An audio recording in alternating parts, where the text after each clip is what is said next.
जय Hind everyone. Maths इन 30 minute की एक नई वीडियो में आप सभी लोगों का बहुत बहुत स्वागत है। आज की इस वीडियो में हम सर्कल कंप्लीट करने वाले हैं। ज्योमेट्री का ये आखिरी चैप्टर होने वाला है। हो सकता है कि आप पहली बार ये वीडियो देख रहे हो तो आपको लग रहा होगा कि भैया ये 30 मिनट की वीडियोज क्या है। बेसिकली ये 30 मिनट की वीडियोज बनाई जा रही हैं कि अगर कोई बच्चा NTSC की तैयारी कर रहा है और लास्ट में उसको क्विक रिविजन करना है, सारे शॉर्ट नोट्स उसको बनाने हैं, तो ये 30 मिनट के विदिन 30 मिनट आप पूरे के पूरे चैप्टर को रिवाइज कर सकते हैं। साथ ही साथ अगर रिवाइज करने के बाद आपको प्रैक्टिस करना है तो शाम के 5 बजे मैं एक प्रैक्टिस सेशन कराता हूं, जिस क्लास के लिंक आपको डिस्क्रिप्शन बॉक्स में मिलती है। उस लिंक पर क्लिक करके फ्री एनरोलमेंट करके यूजिंग द कोड किशन10 आप शाम में आराम से मेरे साथ लाइव इसी चैप्टर का प्रैक्टिस सेशन ज्वाइन कर सकते हैं। ठीक है, उस क्लास के लिंक डिस्क्रिप्शन बॉक्स में है।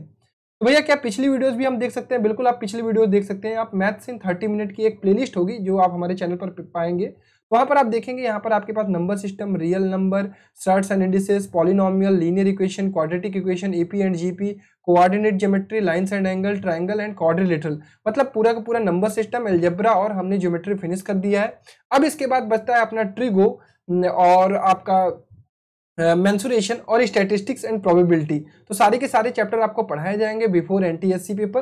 तो एक छोटे छोटे समय में आपको मैं रिवाइज भी कराता हूँ, प्रैक्टिस भी कराता हूँ। तो बहुत सारे बच्चों को इससे यूज हो रहा है, वो हेल्प पा रहे हैं इससे और लगातार वो मेहनत कर रहे हैं। तो आप भी करना चाहते हैं तो मेक श्योर कि आप सेशन देखा करिए, 30 मिनट के अंदर रिवाइज किया करिए, अपने शॉर्ट नोट्स बना लिया करिए और शाम में आकर प्रैक्टिस भी कर लिया करिए।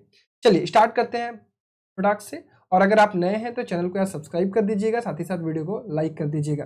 ठीक है, चलिए सबसे पहले समझते हैं यार सर्कल क्या होता है। आपको भी पता है, किसी एक फिक्स पॉइंट से जितनी भी एक कलेक्शन ऑफ पॉइंट होता है, जो कि सभी के सभी पॉइंट क्या होती है, एकदम सेम दूरी पर होती है। आप पढ़ सकते हैं, circle is a locus of a point whose distance is always constant from a fixed point. एक फिक्स पॉइंट से सभी जो पॉइंट का लोकस होता है उनका जो डिस्टेंस होता है वो बराबर होता है। और ये जो डिस्टेंस होता है इसे हम क्या कहते हैं? रेडियस कहते हैं। और जो ये फिक्स्ड पॉइंट होता है इसे हम क्या कहते हैं? सेंटर कहते हैं। इसे हम सेंटर कहते हैं। और जो कांस्टेंट डिस्टेंस है उसे रेडियस कहते हैं। अब इसी रेडियस को अगर हम दुगना कर दें तो यहाँ पर ये अगर मैं एकदम सीधा इसे मिला दूं, ये 180 डिग्री का एंगल बन रहा हो, इस सेंटर से पास कर रही हो, ये कॉर्ड होता है, अभी कॉर्ड के बारे में बता रहा हूँ, तो ये क्या हो जाता है? डायामीटर हो जाता है। इसे हम कहते हैं डायामीटर जो होता है वो 2 टाइम्स ऑफ रेडियस होता है। क्लियर है? चलो बहुत बढ़िया। कॉर्ड की मैं बात करूँ तो it is the line segment joining the 2 distinct point on a circle. जैसे मान लीजिए एक सर्कल मैंने बनाया है, इसके सर्कल के किसी भी 2 पॉइंट को अगर मैं मिला दूं तो ये क्या कहलाता है? कॉर्ड कहलाता है। ये क्या कहलाता है? कॉर्ड कहलाता है। और इसके सर्कल के इस एरिया को हम सेगमेंट कहते हैं और इस एरिया को भी सेगमेंट कहते हैं। इसे माइनर सेगमेंट कहते हैं और इसे मेजर सेगमेंट है। बहुत सारी चीजें हम किस चैप्टर में पढ़ेंगे? Area related to circle, area related to circle, that is mensuration 2D। ठीक है, वहां पर हम 2D फिगर्स की एरिया, इन सारी चीजों को देखेंगे, तो वहां पर मैं आपको चीजें पढ़ाऊंगा। नेक्स्ट है आपका साइक्लिक क्वाड्रिलेटरल। अगर जैसे मान लीजिए एक सर्कल है, उसके अंदर मैं एक क्वाड्रिलेटरल बना दूं जिसके चारों के चारों जो कोने हैं, जो वर्टेक्स हैं, वो सर्कल को टच कर रहे हो, तो ये जो अंदर ये जो क्वाड्रिलेटरल आपको दिखाई दे रहा है, ये होता है ऑलवेज साइक्लिक क्वाड्रिलेटरल। ठीक है, बहुत बढ़िया। अब इसके बाद में बात करूं कि सभी की सभी वर्टिसेस यहां लाई करती हैं। सेकंड क्या होता है? सेकंड और टेंजेंट में बच्चे कंफ्यूज होते हैं। सेकंड वो लाइन होती है, वो लाइन सेगमेंट होती है जो सर्कल को कट करते हुए जाती है। किसी बाहर के पॉइंट से मान लीजिए हमने एक सेकंड ड्रॉ किया तो ये सर्कल को कट करते हुए जाएगी। जबकि टेंजेंट क्या होता है? ये इसको टच करते हुए जाती है, किसी एक पॉइंट पर टच करेगी। जैसे मान लीजिए हमने PT ड्रॉ किया तो ये PT क्या कर रही है? इस सर्कल के बाहरी सरफेस को टच कर रही है, जबकि सेकंड क्या कर रहा है? ये इसको कट कर रही है। क्लियर है? सेकंड और टेंजेंट लगभग वही नाम है जो आपने ट्रिग्नोमेट्री में पढ़ रखा होगा, दैट इज सेक थीटा और टेन थीटा। इसका बहुत बड़ा यूज आपको कहां पे दिखेगा? क्लास 11th में ज्योमेट्री में। क्लियर है? चलिए बहुत बढ़िया। अब कुछ इंपॉर्टेंट थ्योरम जिस पर डायरेक्ट आपके क्वेश्चंस आते हैं, अगर आपको थ्योरम्स याद रहते हैं, बेसिकली ये याद होते हैं सभी बच्चों को, एक बार फटाफट से क्विकली रिवाइज कर लेते हैं, इसको प्रूव नहीं करेंगे। अगर आप किसी भी थ्योरम का प्रूफ चाहते हैं तो आप मेरी पुरानी वीडियोज को जरूर देखिएगा, जो मैथ्स मैंने पढ़ाया है, सर्कल को 4 लेक्चर में पढ़ाया होगा, आई होप, जहां पर आप पूरा का पूरा टॉपिक अच्छे से समझ सकते हैं। Equal chord subtend equal angle at the centre. अगर मान लीजिए AB और CD बराबर है तो सेंटर पर अगर एक ट्रायंगल में बनाऊं तो ये जो एंगल सबस्टैंड करेंगे वो बिल्कुल बराबर होगा। क्लियर है? और अगर AB इक्वल टू CD है तो AOB किसके बराबर होगा? COD के बराबर होगा। क्लियर?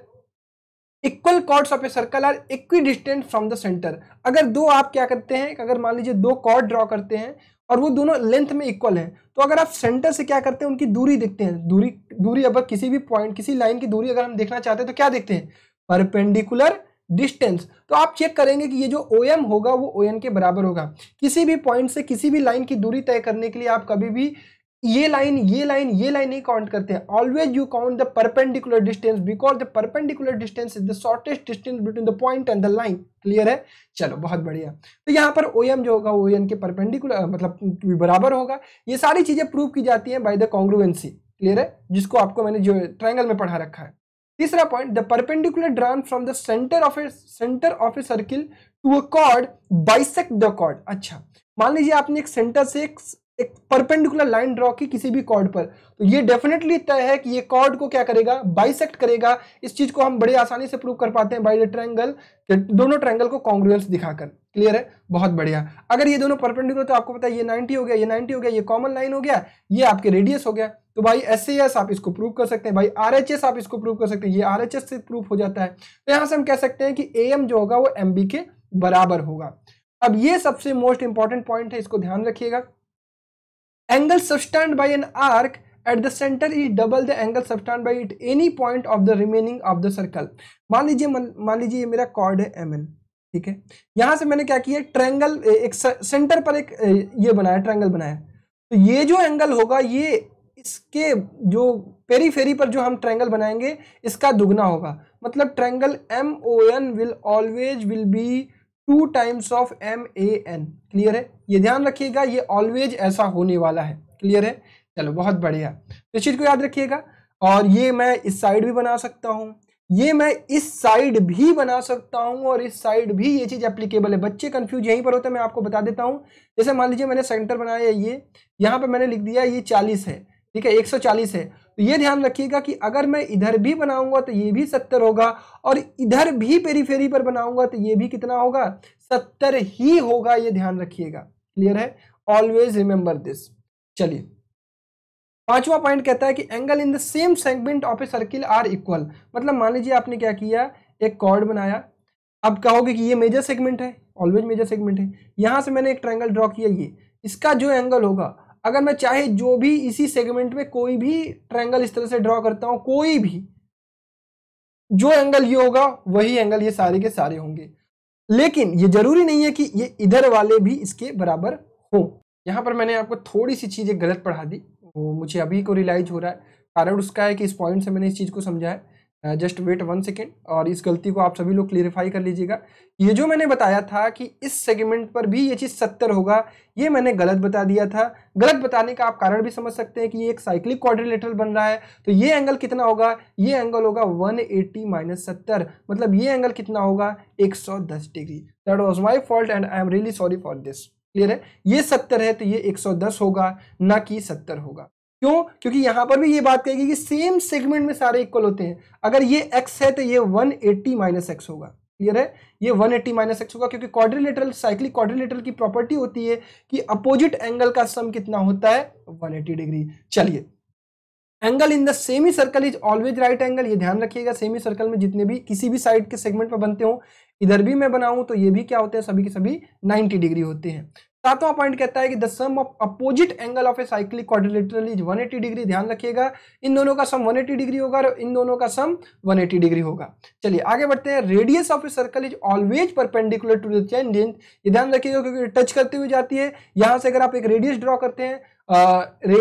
करते हैं तो ये इसके परपेंडिकुलर होगा, जबकि ये रेडियस नहीं है। ठीक है? और शॉर्टेस्ट डिस्टेंस क्या होती है, रेडियस होती है, इसलिए क्या होता है, ये परपेंडिकुलर होता है।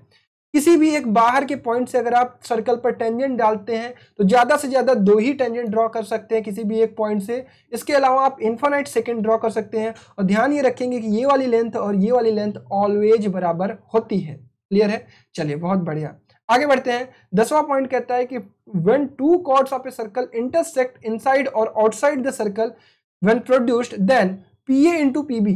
अगर मान लीजिए अंदर एक दूसरे को ये सेकंड बाइसेक्ट कर रहे हैं तो ये PA into PB is equal to होगा PC into PD। सिमिलरली बाहर से अगर आप 2 सेकंड ड्रॉ करते हैं तो PA into PB, ध्यान दीजिएगा बच्चे गलती क्या करते हैं, PA into AB कर देते हैं, दैट इज रॉन्ग। क्लियर है?